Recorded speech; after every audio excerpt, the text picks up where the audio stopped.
Welcome to Obesity Chronicles, a novel perspective.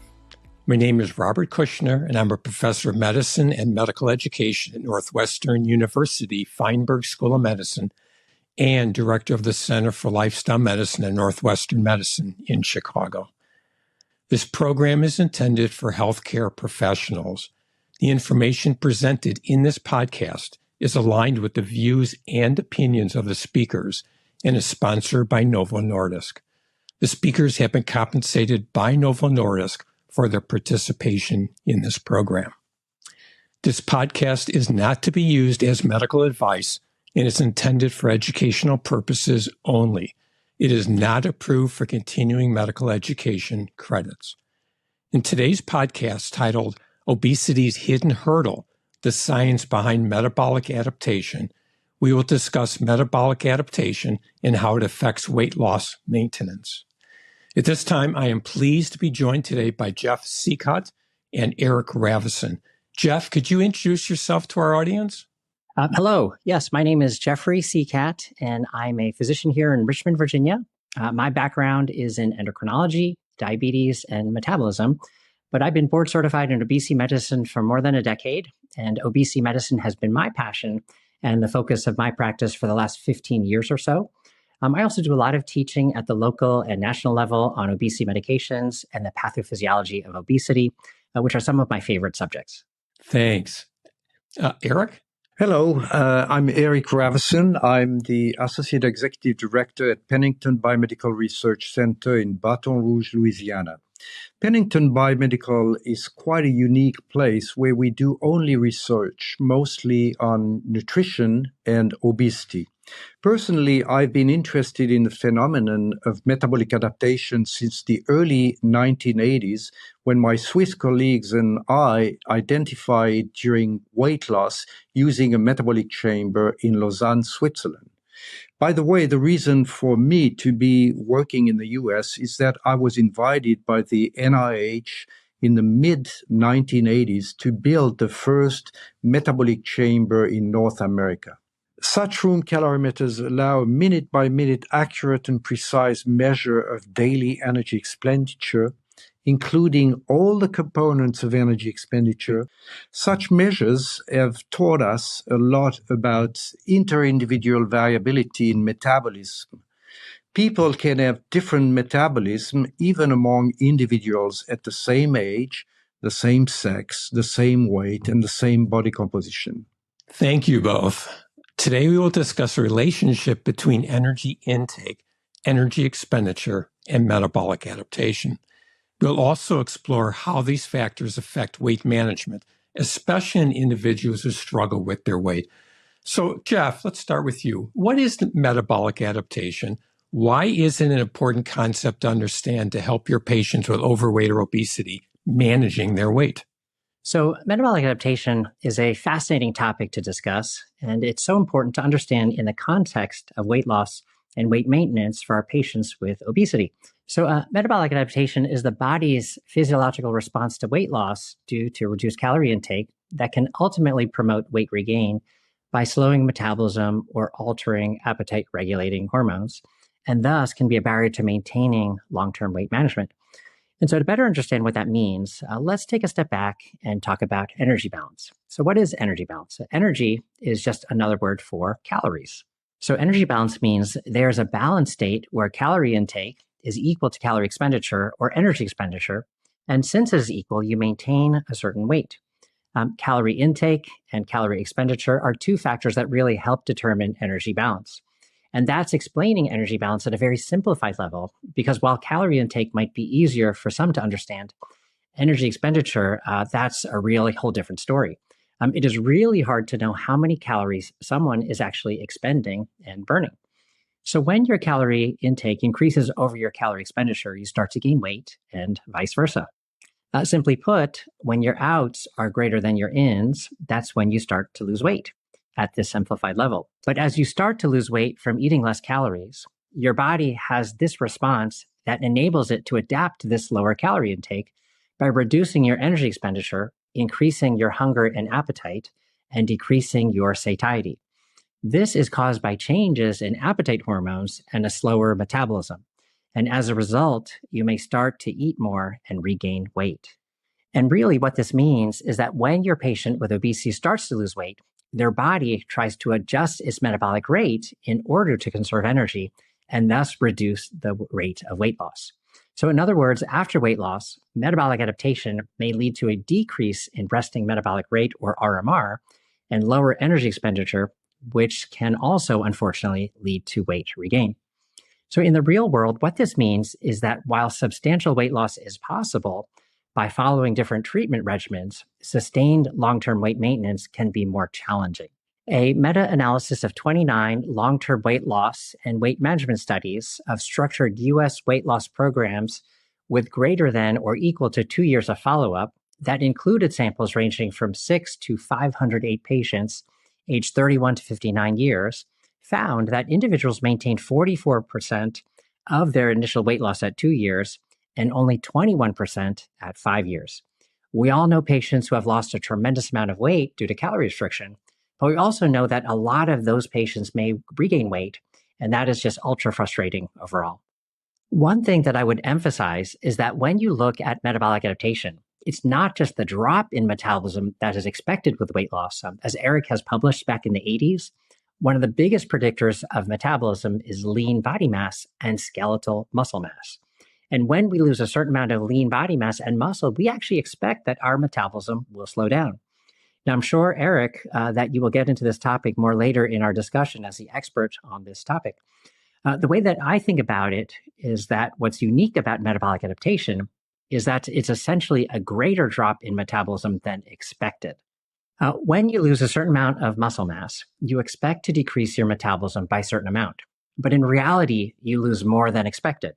So technically, metabolic adaptation is essentially the difference between the expected metabolic rate that would be calculated versus the truly measured metabolic loss that is seen. And I feel it's important for clinicians to understand this concept so that they appreciate that there's actual physiology that may work against their patients' weight management efforts. And when I'm educating on obesity, this physiology is the aha moment for those who still do not accept obesity as disease.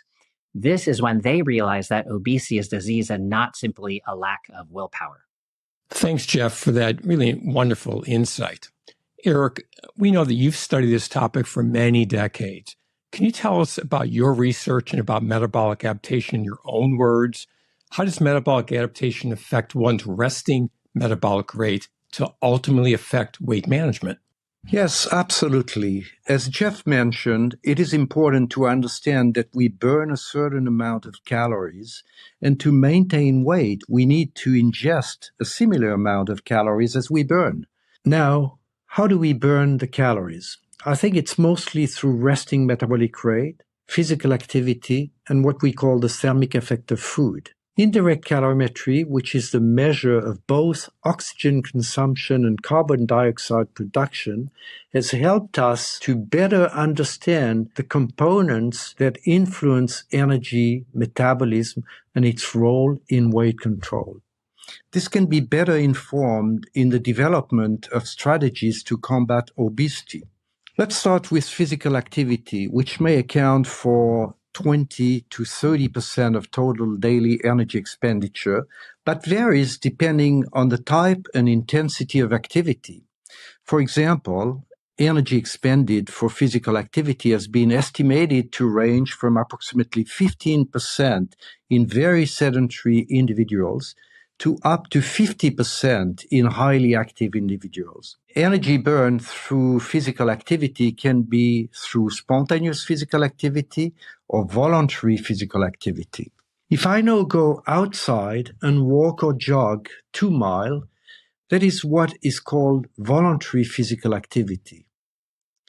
On the other hand, what is called spontaneous physical activity refers to the proportion of daily energy expenditure from sitting, maintaining posture, fidgeting, shopping, and so on.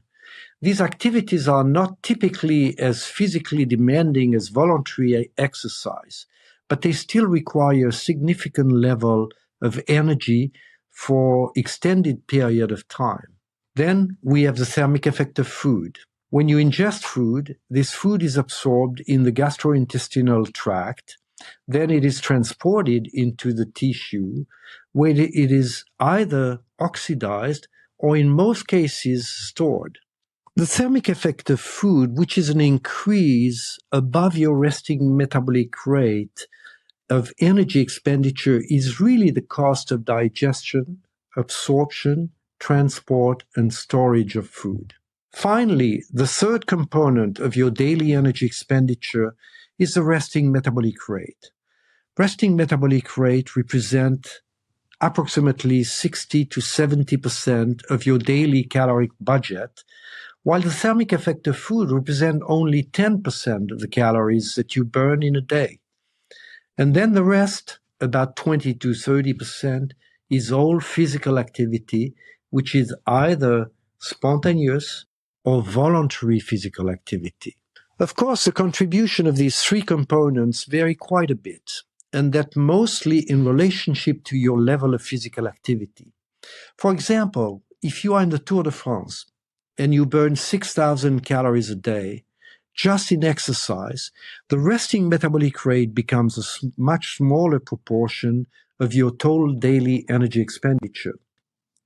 Now, during weight loss, you decrease your energy requirement. You eat less. So when you eat fewer calories, let's say you go from 2,500 to 1,500 calories per day, you have 1,000 fewer calories to process. The first thing is that you already decrease your energy expenditure from the thermic effect of food. In fact, studies have shown that weight loss can lead to a decrease in 24-hour energy expenditure by up to 15% lower than what is predicted after adjustment for changes in body composition. What happens after you have lost, let's say, 10 pounds?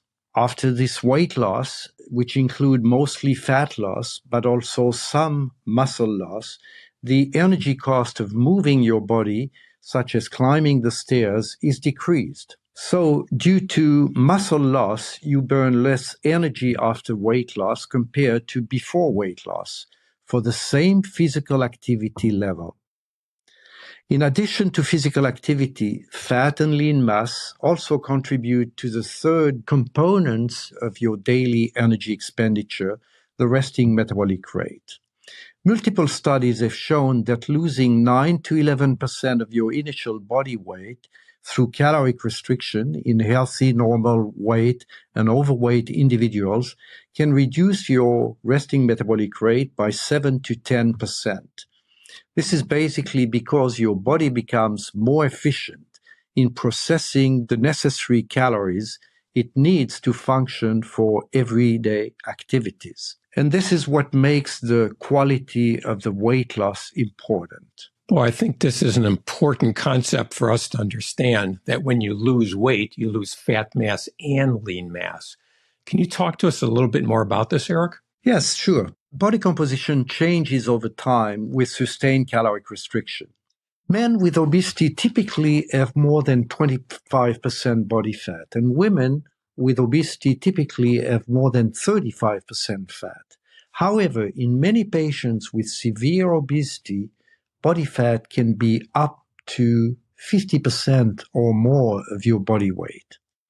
Studies have shown that in response to sustained energy restriction, 15 to 40% of weight loss can be lean mass. This contrasts with fat mass loss, which is typically about 60 to 85% of the weight loss. I should also note that most of the lost lean mass is due to a loss of skeletal muscle mass, while other highly thermogenic organs, such as the liver, kidneys, and heart, are minimally impacted during weight loss. Lean mass is metabolically active and burns nearly 3 times more calories than fat mass. So the loss of muscle mass is one of the main reasons why your metabolism slows down after weight loss. This can make it more difficult to maintain weight loss. Furthermore, after weight loss, most of the weight regained is typically fat mass. As a result, the loss of lean mass and the gain of fat mass can lead to a progressive decline in resting metabolic rate over several weight cycles. This has been often called yo-yo dieting. Thanks, Eric. So most of us have heard about the reality TV show, The Biggest Loser, a study that was done on 16 contestants from The Biggest Loser show who underwent an intensive diet and exercise intervention, and what metabolic adaptation occurred when individuals rapidly lost massive amounts of weight. 14 of these individuals' changes in resting metabolic rate and body composition changes were then observed again 6 years later. From that study, I think I've learned a lot about the persistence of metabolic adaptation. Eric, I know you were involved in this study. Do you want to share some of your thoughts? Absolutely. The Biggest Loser was 30-week reality television show of a weight loss competition in which contestants with class 3 obesity raced to see who could lose the most weight. The goal of the competition was to lose as much weight as possible by mostly intensive exercise training. But I must tell you that the weight loss due to increased exercise is not perfectly true, because when you chase a prize of $250,000, you'll do anything to lose the weight, including caloric restriction. My colleague Kevin Hall and I were invited to California to do measurements in participants from the season 11 of The Biggest Loser. 14 of the 16 original contestants, 6 men and 8 women, with a mean age of approximately 35 years, were recruited to participate in a follow-up study that assessed how their weight and RMR changed from the baseline, the start of the competition, to 30 weeks after the start of the competition, and then 6 years after the completion of the competition. As we measured their body composition by dual X-ray absorptiometry, which is the best method to assess small changes in body composition, we followed these people and also measured their metabolic rate as well as collected some blood. At the start of the competition, these 14 contestants had an average weight of 328 pounds, an average body mass index of 49.5, which puts them well into the class 3 obesity range, and an average body fat percentage of 49.3. It is really quite amazing that by the end of the 30-week competition, contestants managed to lose an average of about 129 pounds, bringing the average body weight from 328 pounds at baseline to approximately 200 pounds, or an average body weight reduction of about 39%. Jeff, can you give us some context from your clinical experience for that rate of body weight reduction? Sure. To give some context for that 39% body weight reduction, in the field of obesity medicine, greater or equal to 5% body weight reduction is actually considered clinically meaningful. Greater or equal to 10% body weight reduction is actually great, and 20 to 30% is actually the average weight loss achieved with someone having gastric bypass. So really, just to focus, 39% is actually pretty vast, pretty incredible weight loss. So Eric, what happened to these contestants 6 years after the competition? Were they able to maintain this 39% weight loss? It turns out that 6 years after the completion of The Biggest Loser, these contestants regained 90 pounds of weight. The 14 contestants started at an average weight of 328 pounds at baseline, and at the end of the competition, they were at an average of around 200 pounds. But 6 years after the competition, they were at an average of 290 pounds. To test the hypothesis that the contestants in The Biggest Loser competition would experience metabolic adaptation, the study first examined changes in resting metabolic rate from the beginning of the competition, which was on average 2,607 kilocalories per day, to the end of the 30-week competition, which measured at an average of 1,900 96 kilocalories per day. So a drop of an average of approximately 600 kilocalories per day. The Biggest Loser study was unique because the contestants kept more muscle than we would expect to see with this amount of weight loss. So this approximate 600 kilocalories per day reduction is actually lower than we would have expected considering the contestants' body composition. It was predicted on the basis of regression equations that after the end of the 30-week competition, the resting metabolic rate would be reduced from baseline by only an average of 300 kilocalories per day. So it's the delta between the measured decrease in resting metabolic rate, 600 kilocalories per day, and the predicted decrease in our resting metabolic rate, 300 kilocalories per day, that represent this metabolic adaptation. Once again, this data shows that weight loss due to decreased calorie intake is accompanied by significant long-term metabolic changes that make the body more efficient at using energy. Now, the most disturbing thing about this, although I will say probably not unexpectedly, 6 years after the competition, participants experienced significant weight regain. Unfortunately, the body remembers your previous baseline weight and tries to bring it back to that spot. 6 years after the competition, you see that pretty much all but one participant experienced significant weight regain. Out of the 14 participants, 5 participants were back within 1% of their baseline weight. But what is interesting is that despite the significant weight regain, the average resting metabolic rate after 6 years was 1,903 kilocalories per day, which remained similar to the resting metabolic rate at the end of the competition, and significantly lower than the resting metabolic rate that had been predicted as a function of fat-free mass, fat mass, age, and sex. What are the lessons from this extreme study? First, when people lose weight, we expect their metabolism to go down. We used to assume that when they regain weight, their metabolism would go up.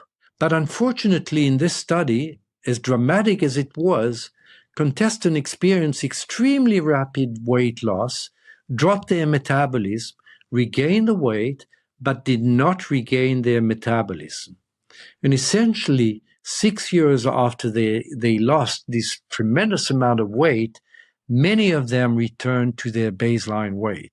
Indeed, that is very frustrating for patients when they regain their lost weight, but that's why we try to set realistic expectations based on this kind of data. Jeff, how do you handle this with your patients? I tell them that obesity is a chronic, progressive, we sometimes call it a relapsing disease with recurrence. It needs long-term treatment and vigilance and setting realistic expectations. Indeed, facing this metabolic adaptation that you didn't have before weight loss, you have to compensate for that. And how do we do that?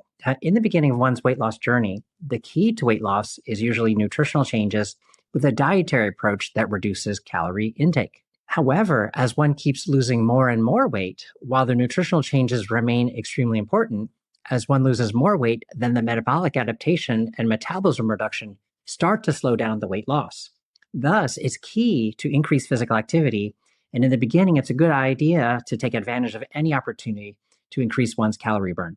In the earlier ranges of weight loss, this could simply be trying to build in more activity in your regular day, such as taking the stairs instead of the elevator, or parking further away in the parking lot. In general, different guidelines have recommended 30 minutes of physical activity a day, 5 days per week, to get about 150 minutes of activity per week. However, the guideline recommendations are different when looking at the amount of physical activity needed to maintain weight loss after someone has already lost weight. The guidelines from the American College of Sports Medicine, the Obesity Society, and the American College of Cardiology recommend that to maintain weight loss in people who have already lost weight, one needs a much higher amount of physical activity, to the range of 40 to 60 minutes per day on average, or 200 to 300 minutes per week, specifically for weight maintenance after weight loss. So really, this is essentially a doubling of the traditional amount of activity that many people have heard of. Thus, my message is that once someone has lost a significant amount of weight already, it may require a very intentional increase in physical activity to help manage their weight. But still, the other side of the energy balance equation is important, which is calorie intake. You cannot totally let it go. And this is why another major reason for weight regain is that we need to control our food and calorie intake. So increasing physical activity, increasing resistance training, and reducing calorie intake are some of the major ways that we can help maintain weight loss. I would also like to point out that the Biggest Loser competition is a well-known example, but this is not real life. This is not what healthcare professionals are usually dealing with their regular patients who have obesity. As you said, Jeff, this is extraordinary. There are a lot of other studies that research metabolic adaptation. Just going to the Biggest Loser and saying, this is why we know what we know about metabolic adaptation can be misleading. Metabolic adaptation is a universal phenomenon. A study by Dr. Leibel at Rockefeller University in the 1990s found that when people gain weight, their bodies increase their energy expenditure in an attempt to burn off the excess calories. Conversely, when people lost weight, their bodies decreased their energy expenditure in an attempt to conserve energy. The authors also found that these changes in energy expenditure are similar in lean individuals and in individuals with obesity, and suggested that metabolic adaptation, which is the body's tendency to increase or decrease its energy expenditure in response to changes in weight, is a universal phenomenon. In another study in the 1980s, we followed 95 Southwestern American Indians for 2 years and found that those with the lowest 24-hour energy expenditure were more likely, 4 times as much, to gain more than 15 pounds over the study period than those with high 24-hour energy expenditure. We also found that resting metabolic rate, adjusted for factors such as age, sex, and body composition at the start of the study, was a predictor of how much weight they would gain over the 4 years of the follow-up period. And ever since then, we have been hypothesizing that a low rate of energy expenditure may contribute to familial aggregation of obesity, which is commonly observed in clinical practice. So I would say targeting energy expenditure and preserving lean muscle mass can help provide, sustain, high-quality weight management. Eric, thank you for that reminder that metabolic adaptation is a universal phenomenon. Energy expenditure is part of metabolic adaptation, as exemplified by the Biggest Loser study. But it has been shown in many, many studies and observations of weight loss. But there's also a change in energy intake side of the equation that has to do with appetite regulation and hormone changes. So let's focus on that. Eric, what can you tell us about appetite hormone changes as they relate to metabolic adaptation?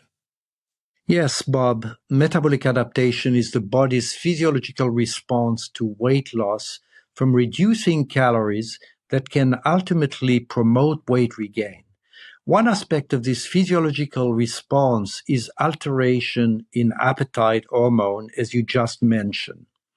Levels of hunger and satiety hormones are altered as a part of the metabolic adaptation process, which can contribute to the weight regain.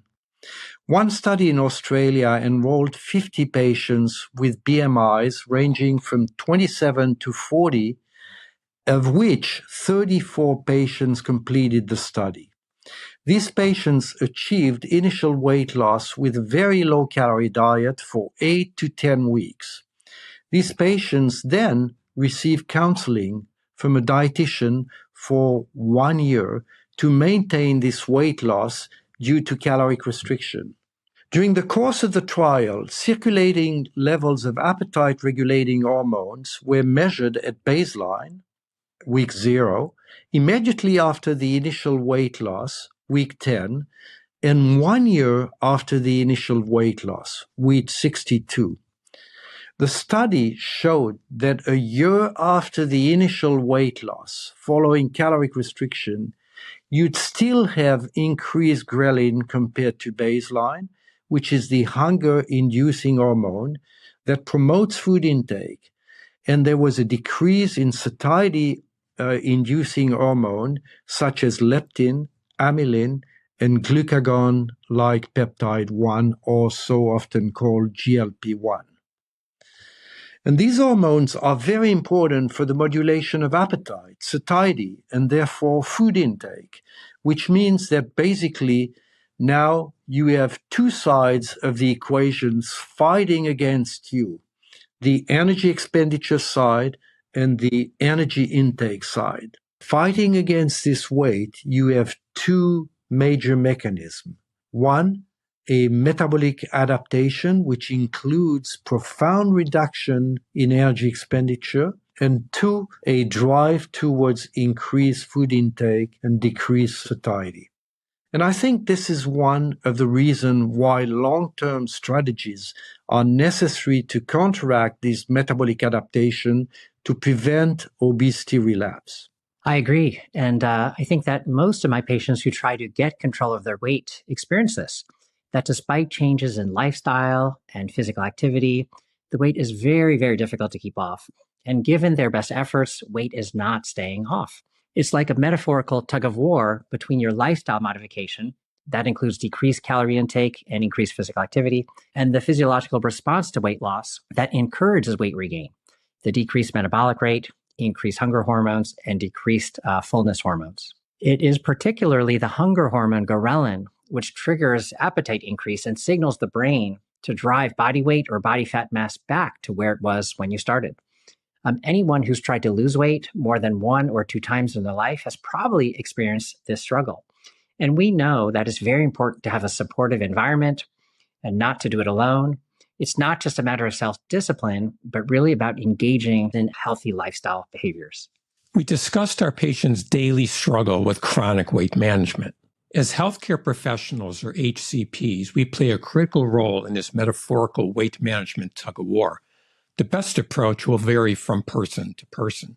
However, by addressing and acknowledging the challenges our patients face, we can help them lose weight and keep it off. Jeff, what is the role of HCPs in chronic weight management? I find it very interesting that when it comes to obesity management, some healthcare professionals expect patients to manage their weight themselves. Throughout the country, obesity is managed at the gym, with dietitians, or with different commercial weight loss programs. Although these are certainly helping to contribute to weight loss management, it is fascinating that obesity as disease is sometimes not treated within the healthcare office. When you think of the physiology, chronicity, and biological changes that contribute to obesity and can cause the recurrence of weight gain, it makes you realize that this is disease that often requires comprehensive long-term treatment plans. So I wholeheartedly believe that we as healthcare professionals have an invaluable role in helping our patients with obesity address their weight and help them manage it. When looking at the 4 pillars of weight loss, as described by the Obesity Medicine Association, which includes number 1, nutrition, number 2, physical activity, number 3, behavior, and number 4, medication, 3 of these pillars can be treated by non-healthcare professionals, but only those able to prescribe medications for chronic weight management, along with comprehensive lifestyle interventions for appropriate patients, can resolve that 4th pillar. So it's very important that we be involved in the process because we know from a meta-analysis that patients receiving healthcare professionals' guidance regarding their weight are nearly 4 times more likely to attempt weight loss. Data from a randomized control trial show that a brief, even 30-second conversation can make a difference in helping patients manage their weight. So start that dialogue about obesity by asking the patient's permission to discuss weight and offer patients referral to a weight management program and a follow-up appointment. Based on your clinical experience, what are the key messages that you want to get across to your patients? And how do you broach the topic of obesity when you're seeing a patient who's struggling with their weight? Because I currently work in a dedicated obesity medicine practice, it is very easy for me to start a conversation about weight since these patients are past the pre-contemplation and contemplation stages and are actively seeking treatment. However, when I was working in my general endocrinology practice, I would have to initiate this conversation. For example, I would review vital signs with the patient and perhaps say, your blood pressure is in the goal range, your pulse is normal, your BMI is a numerical value of your weight in relation to your height and a screening method for weight category. Your BMI is 32, which is in the range of obesity. Is your weight something that you would be interested in discussing today? And it was really amazing to me how many people were very interested in having that discussion. Jeff, I like that approach, particularly when you medicalize BMI so that you're not startling them or shaming them. Yeah. And you know what? The first thing to broach the topic is really to ask permission. You can say something like, is this a good time to talk about your weight? Or I've noticed that your hemoglobin A1C has been rising slowly over the last several years. We know that this can be impacted by one's body weight. Is this something that you would be open to talking about right now? So it's really broaching the topic and getting an understanding of their interest in engaging in a conversation regarding weight management. Yeah, that's really where it starts, isn't it? Because they open the door for you to then go in with all kinds of further assessment, weight history to help develop a personalized treatment plan in particular. Absolutely. This is part of the shared decision making. Setting up your office environment with appropriate furniture and tools is also very, very important. There may be a capital expense involved in it, but it's very important to meet the needs of the patients you serve. You want to make sure that they feel comfortable in your office. Also, it's important to use people first language, such as a patient with obesity or having obesity rather than an obese patient. When I speak globally, I make it a point to use the word obesity as a noun and not use obese as an adjective. The same goes for the word fat. When speaking with patients, I use the term body fat as a noun, and I actually avoid the term fat alone as I try not to use that terminology such that it can be interpreted as an adjective. And so many of our patients have had negative experiences and emotion around the word fat. And thus, I always to make sure to use that word as a noun. In my experience, following up, staying connected with patients and getting to really know them has been key. Communication is so important. Using empathetic, non-stigmatizing language is really the underlying theme here. Tailoring follow-up visits and adapting how I communicate based on specific patient needs has been very important for the patient's success. It's certainly not a cookie-cutter process. Where a patient is in their weight management journey is another consideration I take into account when managing patients with obesity. For example, the focus may be on nutrition at the beginning stages. Then at a certain point, we may shift the focus to physical activity. Jeff, could you talk more about tailoring the weight management plan for each patient? Right. So you should work with your patient to set their individual goals. Like I said, it's not cookie cutter. In fact, both the National Institute of Health and the American Association of Clinical Endocrinology and American College of Endocrinology guidelines recommend that clinicians work with their patients to help develop appropriate and realistic weight loss goals based on their patient's weight and comorbidities history. Some patients are good at certain aspects of managing obesity, but struggle with others. There are many factors that need to be considered, so it's important that we as healthcare professionals are reaching into our toolbox of interventions that we can use to individualize obesity management as needed. These individualized weight loss goals should be realistic, appropriate, specific, and attainable. For example, every morning, I will wake up 20 minutes earlier and take a walk instead of I will be more active or I will exercise more. Sometimes it helps to list short-term and long-term goals separately. Short-term goals help patients get closer and closer to the ultimate goal.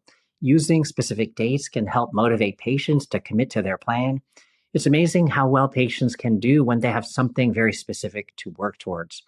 There are a lot of tools available to help patients stick to their weight management goals. These tools can be used as a starting point for tailoring each plan to individual patient needs and clinical goals. Self-monitoring of food intake, weight, physical activity with a food and activity journal or an app can be valuable. An example of a weight loss goal for some patients would be 5 to 15% weight loss or more. And we can motivate our patients by educating them of the potential impact this amount of weight loss can have on weight-related complications, such as type 2 diabetes, hypertension, and dyslipidemia. I think it's really hearing your patient's journey, hearing their pathway, other multiple causes that lead their gaining weight or having difficulty taking it off. Whether it's environmental, psychosocial, behavioral, a lot of things we talked about from a biological point of view, but we also have to understand the community they live in and where they work, where they play, and all the barriers. So you really kind of assess when you're taking a history, assemble all that information.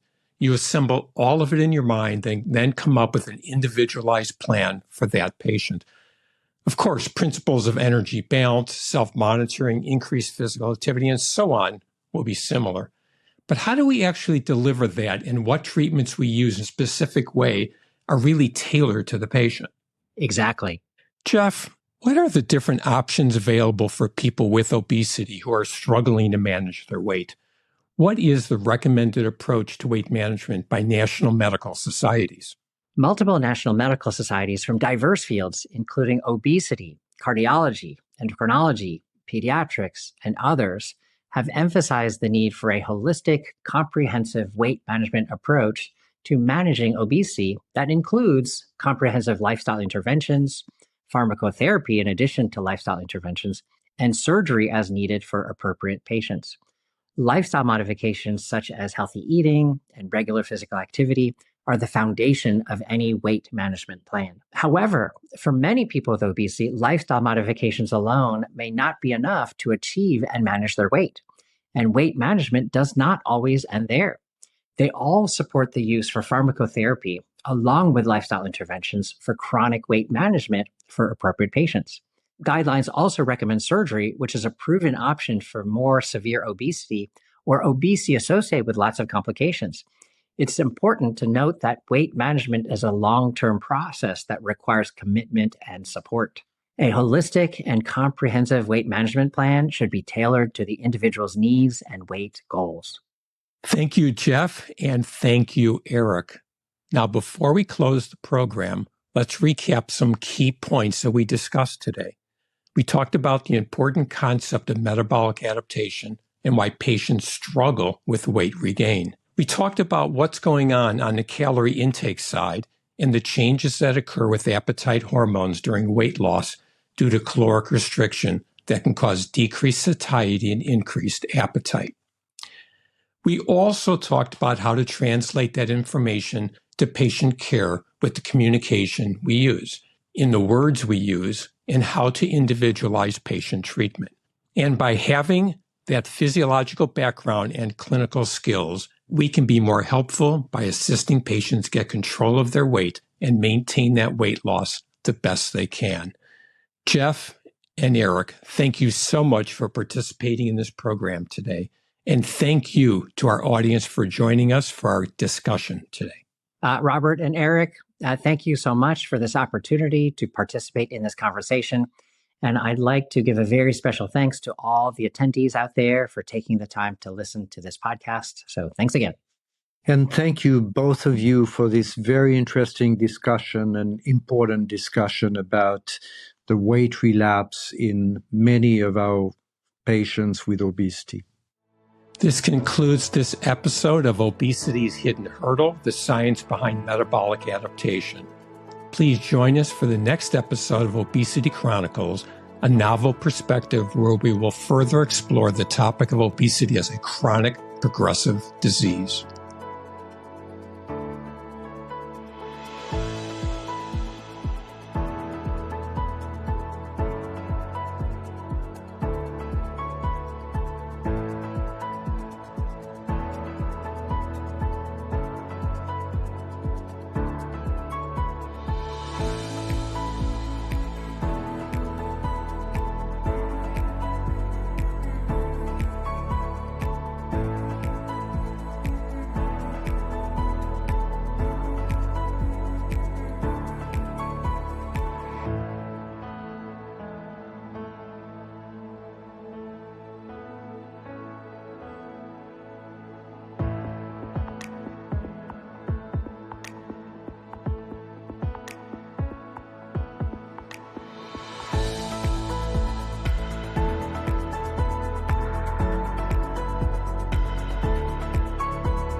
For more information, please visit rethinkobesity.com